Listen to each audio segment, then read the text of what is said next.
Education is the only option. Hello everyone. तो क्या आप भारत देश के भीतर किसी कॉम्पिटिटिव एग्जाम की प्रिपरेशन कर रहे हैं? अगर हाँ, तो आपको पता ही होगा कि हमारे लिए लूसेंट जीके कितनी महत्वपूर्ण है। और इसकी इम्पोर्टेंस को देखते हुए ही हमने एक सीरीज स्टार्ट की है जिसमें हम माइंड मैप के थ्रू लूसेंट कंप्लीट करेंगे। अभी हमने इतिहास शुरू किया है जिसका ये आज सेकंड वीडियो है।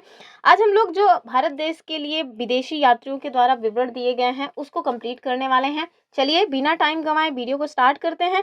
पहले हम लोग पूरा माइंड मैप से कंटेंट समझेंगे, उसके जस्ट बाद आपको 15 एमसीक्यू देखने को मिलेगा। वो एमसीक्यू कम, प्रीवियस ईयर क्वेश्चन ज़्यादा हैं, कौन से एग्जाम में क्वेश्चन पूछा गया था वो भी आपको पता चल जाएगा। तो चलिए स्टार्ट करते हैं। पहला जो हमारा टॉपिक है वो, तो हम सबको पता है कि समय समय पर भारत देश में विदेशी लोग आते रहे हैं। कभी कोई आक्रमण करके आया, तो कभी कोई यहाँ पे व्यापार करने आया, कभी कोई घूमने आया, तो कभी कोई यहाँ पे शिक्षा ग्रहण करने आया। लेकिन विदेशों से लोगों का आवागमन हमेशा से ही रहा है। तो जो लोग भी भारत देश के भीतर आए उन लोगों ने ना कुछ भारत देश के लिए लिखा। तो जो उन्होंने लिखा उसी को एग्जैक्टली आज हम भारत के जो इतिहास है उसको समझने के लिए यूज करते हैं। तो सबसे पहले ना हम लोग देखेंगे किसको, यूनानी जो लोग थे उनको देखेंगे। अर्थात जो यूनानी लेखक हैं उन्होंने हमारे भारत देश के बारे में क्या जानकारी दी है वो आपकी स्क्रीन पे है। सबसे पहले व्यक्ति का नाम देखिए, टेमियस। ठीक है, वैसे टेमियस नहीं है, ये टेसियस है। क्या नाम है इसका? टेसियस नाम है। इन्होंने ना भारत देश के बारे में काफी कुछ बताया, लेकिन इन्होंने जो बातें बताई वो लगता नहीं है कि एज इट इज ऐसा कुछ रहा होगा। बहुत ही अविश्वसनीय टाइप का बताया है। तो नाम रहा है इनका टेसियस। ये ईरान के राजवैद थे। भारत के बारे में इन्होंने कई सारी हाइपरबोली टाइप की कहानियां लिखी, अर्थात अतिशयोक्तिपूर्ण आश्चर्यजनक पूर्ण जो कहानियां हैं वो लिखी। तो इनके द्वारा जो इतिहास बताया गया है भारत का ना, उसको बहुत ज्यादा अच्छा नहीं माना जाता, बहुत महत्वपूर्ण नहीं माना जाता है, बहुत विश्वसनीय नहीं माना जाता है। ठीक है, वहीं आगे हम देखें दूसरे एक व्यक्ति आते हैं, हेरोडोटस। क्या? हेरोडोटस। और इनको ना इतिहास का पिता कहा जाता है। मोस्ट इंपॉर्टेंट फैक्ट है ये, हमारे एग्जाम में डायरेक्ट क्वेश्चन बनता है कि इतिहास के पिता के नाम में किनको जानते हैं, तो आप याद रखिएगा हेरोडोटस। ठीक है, इनके द्वारा एक पुस्तक लिखी गई, नाम है उसका हिस्टोरिका, जो कि 5वीं शताब्दी ईसा पूर्व की पुस्तक है। और इससे हमें जानकारी मिलती है भारत और ईरान के संबंधों के बारे में, अर्थात भारत और फारस का जो संबंध है उसकी जानकारी हमें हेरोडोटस के द्वारा लिखे गए इतिहास यानी हिस्टोरिका नामक पुस्तक से मिलती है। ठीक है, वहीं फिर आप देखें जब सिकंदर का आक्रमण हुआ था भारत देश में, तो इनके साथ भी ना कई सारे लोग आए थे। उन्होंने भी भारत के बारे में कुछ ना कुछ लिखा और वो काफी ज्यादा विश्वसनीय माना जाता है। ठीक है, जैसे एक व्यक्ति का नाम है निर्याकस। ठीक है, इनकी बात करें। और दूसरे देखिए अरिस्टोबुलस, और तीसरे हैं हमारे आनेसिक्रेटस। क्या नाम है ये? आनेसिक्रेटस। ठीक है, तो ये 3 व्यक्ति जो सिकंदर के समकालीन हैं, इनके द्वारा जो लिखा गया बातें हैं वो थोड़ा अधिक विश्वसनीय मानी जाती हैं। इनकी विशेषता क्या रही है? तो यही कि भाई इनका जो लिखा गया ग्रंथ है, इनके द्वारा जो भी बातें कही गई उसको मान लिया जाता है कि हाँ ये ज्यादा ही कुल मिलाकर के विश्वसनीय है।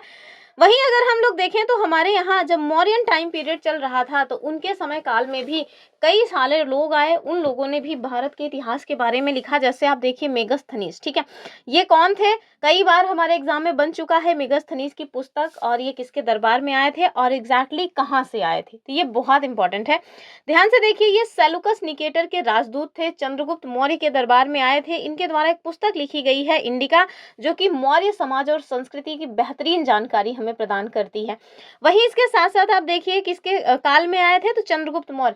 आगे चल करके बिंदुसार के दरबार में आप देखिए डायमेकस आए। ये सीरिया नरेश के सीरियन नरेश थे, अंतियोकस के राजदूत। ठीक है, सीरियन नरेश जिनका नाम क्या था? अंतियोकस, इनके राजदूत थे डायमेकस, और ये बिंदुसार के दरबार में आए। वहीं आगे चल करके आप देखेंगे मिस्र के शासक टॉलमी फिडेल्फस, इनके राजदूत हैं जिनका नाम है डायोनिसियस। या ये जो है ना किसके दरबार में आए? अशोक के दरबार में आए।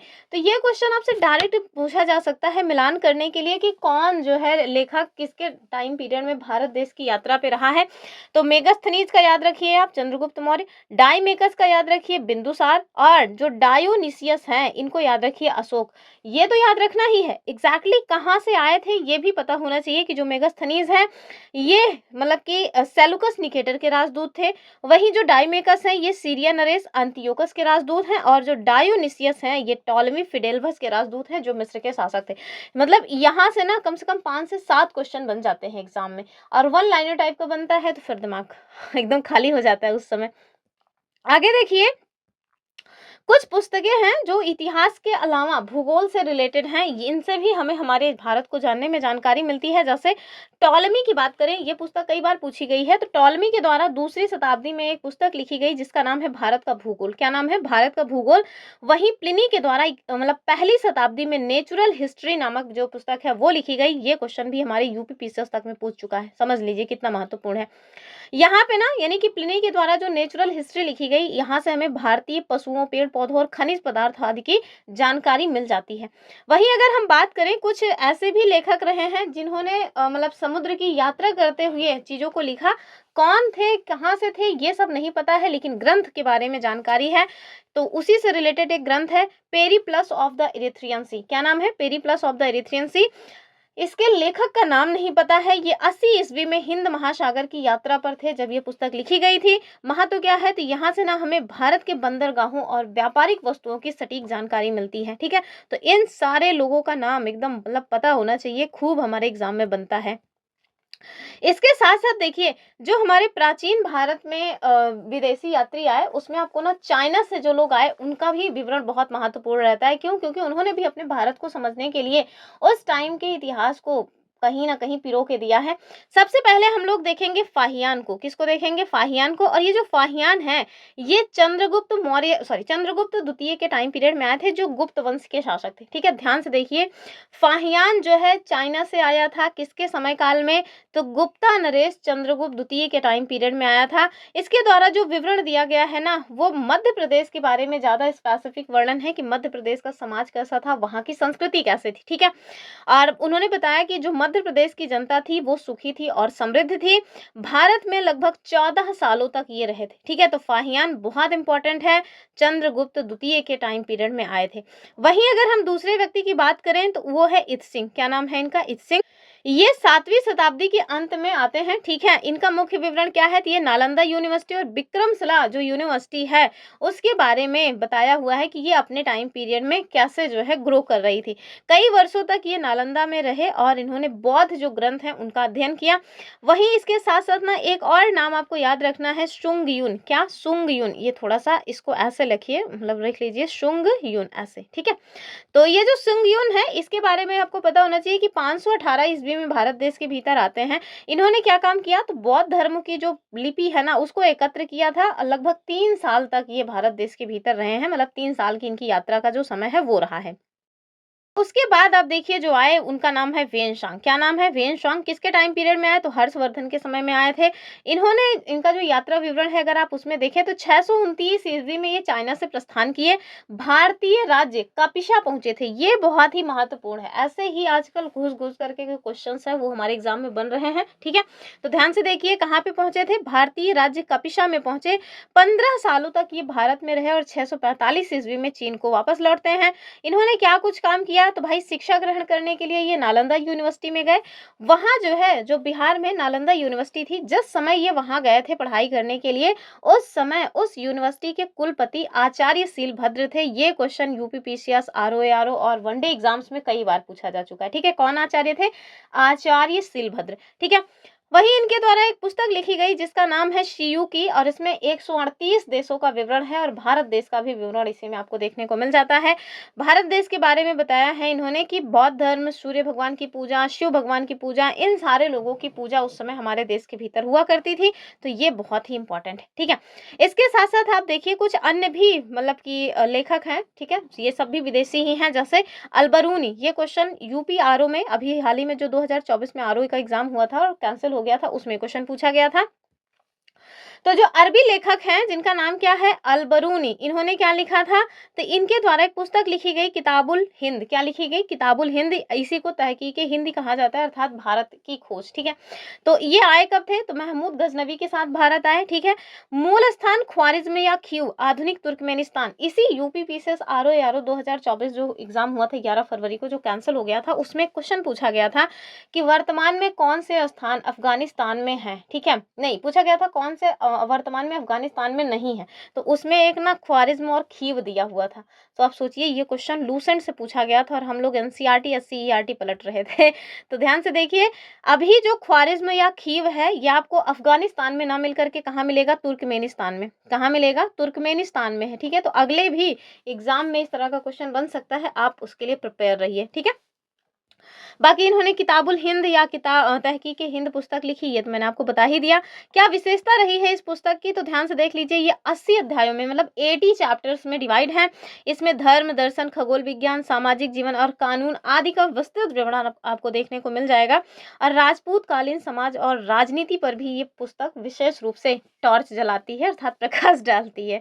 चलिए, वहीं अन्य जो है उनको भी देख लेते हैं। जैसे एक देखिए, इब्न बतूता, ये तुगलक वंश के टाइम पीरियड में आए थे। ठीक है, कब आए थे, तुगलक वंश के टाइम पीरियड में आए थे।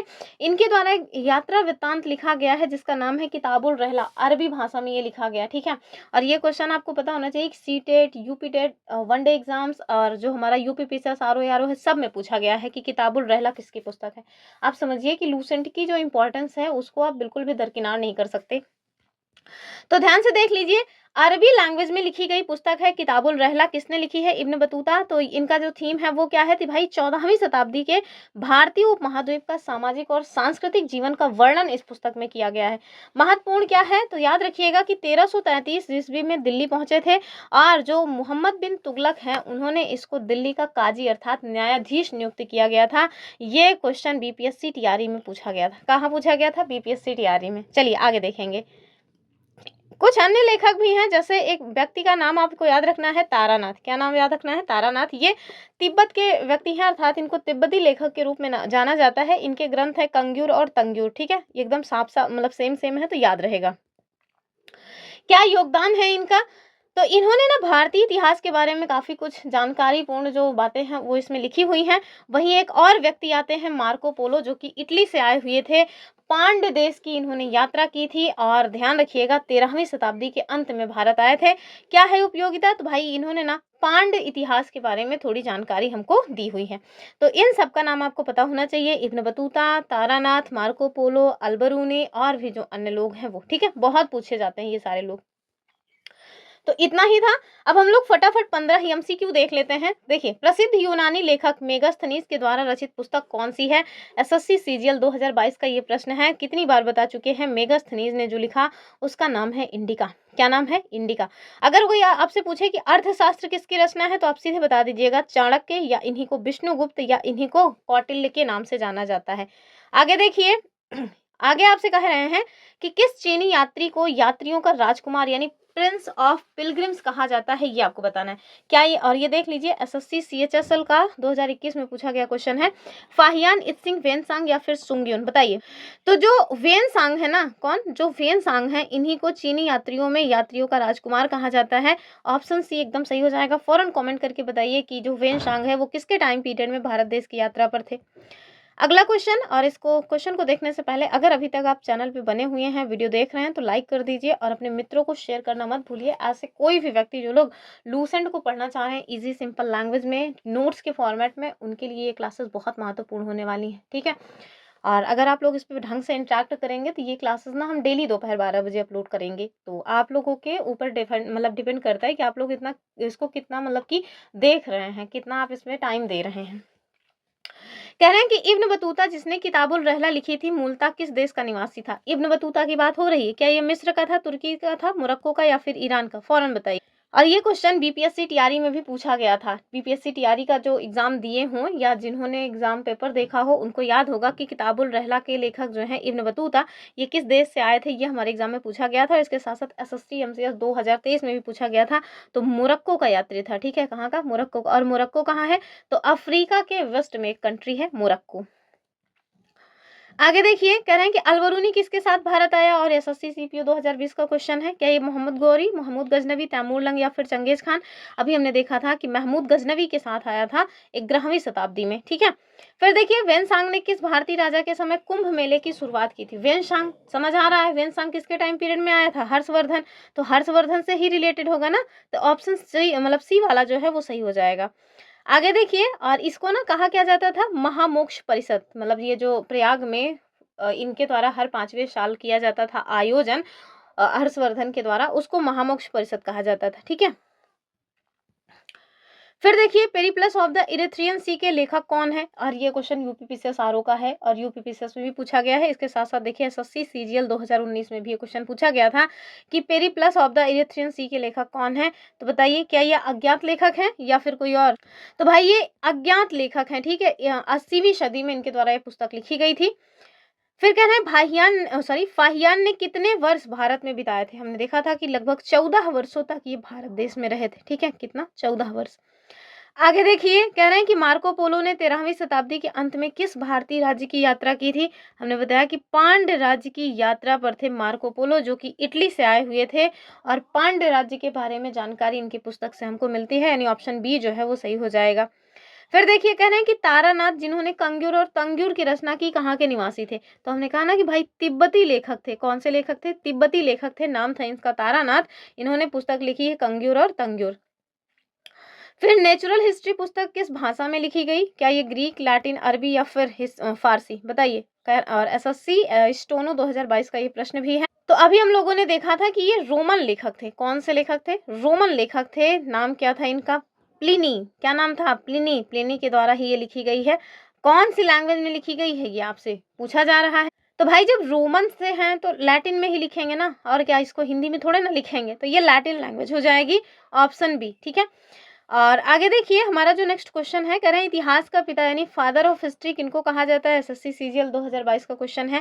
टेसियस, मेगास्थनीज, हेरोडोटस या फिर टॉलेमी। तो टेसियस तो वो व्यक्ति हैं जिन्होंने इतिहास तो लिखा, लेकिन ऐसा मतलब कि अविश्वसनीय इतिहास लिख दिया कि लोग इसको बढ़िया मतलब मनबई नहीं करते हैं सोर्स। तो ये तो होंगे नहीं। मेगास्थनीज थे क्या? बताइए, क्या इतिहास के पिता मेगास्थनीज हैं? जी नहीं, हेरोडोटस हैं। कौन है? हेरोडोटस, अर्थात ऑप्शन सी जो है वो सही हो जाएगा। तो ध्यान से देख लीजिए, हेरोडोटस को इतिहास का पिता कहा जाता है और इनकी पुस्तक लिखी गई थी हिस्टोरिका 5वीं शताब्दी में। ठीक है, भारत और मतलब फारस या ईरान के संबंधों का इसमें हमें विवरण मिलता है। फिर कह रहे हैं कि प्रसिद्ध चीनी यात्री जो वेनसांग है ये किनके टाइम पीरियड में आए थे। वेनसांग की बात हो रही है, तो वेनसांग आए थे हर्षवर्धन के टाइम पीरियड में। इनको यात्रियों का राजकुमार कहा जाता है। ये देखिए इंडिका नामक पुस्तक किसने लिखी थी? तो मेगास्थनीज की इंडिका, मतलब एकदम रट के रख लीजिए कि मेगास्थनीज के द्वारा लिखी गई थी इंडिका। ऑप्शन क्या हो जाएगा? सी वाला। फिर सेकंड लास्ट क्वेश्चन है कि प्रसिद्ध यात्री जो इब्न बतूता हैं जिनके द्वारा किताबुल रहला लिखी गई। अच्छा, ये मतलब क्वेश्चन रिपीट हो गया है, तो ध्यान से देख लीजिए। मोरक्को का क्वेश्चन, मतलब कि मोरक्को से आए हुए थे ये। ठीक है, आगे देखिए लास्ट क्वेश्चन है कि अलबरूनी के द्वारा रचित जो पुस्तक है जिसका नाम क्या है? किताबुल हिंद, ये किस भाषा में लिखी गई थी? क्या ये फारसी में है, अरबी में है, तुर्की या फिर उर्दू? बताइए। तो अरबी लैंग्वेज में लिखी गई थी। कौन सी? अरेबिक। ठीक है, तो अरेबिक लैंग्वेज में लिखी गई थी किताबुल कौन सी? हिंद। ठीक है, तो किताबुल हिंद जो कि अलबरूनी के द्वारा लिखी गई है, ये अरबी भाषा की पुस्तक है, यानी ऑप्शन बी जो है वो सही हो जाएगा। और ये महमूद गजनवी के साथ भारत आया था। 80 चैप्टर्स में इसको डिवाइड किया गया है। तो ये सारे पॉइंट्स भी आपको पता होना चाहिए। तो टोटल ऐसे ही 10 मिनट हम लोग कंटेंट देखेंगे, 10 मिनट में हम लोग एमसीक्यू देख लेंगे। तो ये फॉर्मेट आपको पसंद आ रहा है तो वीडियो को जरूर लाइक करिए, ज़्यादा से ज़्यादा शेयर कीजिए, ताकि सारे के सारे लोग जिन्हें भी मतलब लूसेंट पढ़ना है उनको हेल्प हो सके। तो चलिए फिर मिलते हैं। अगर आप लोग यूपी टेट या सी टेट की प्रिपरेशन कर रहे हैं और एसएसटी सब्जेक्ट की तैयारी करना चाह रहे हैं 60 में 60 की, तो आप हमारा मेन चैनल जुनून पढ़ाई का उसको सब्सक्राइब कर लीजिए। डेली क्लासेस वहाँ पे शाम 6 बजे हमारे ही माध्यम से करवाई जाती हैं। तो चलिए फिर मिलेंगे, तब तक के लिए नमस्कार एंड जय हिंद।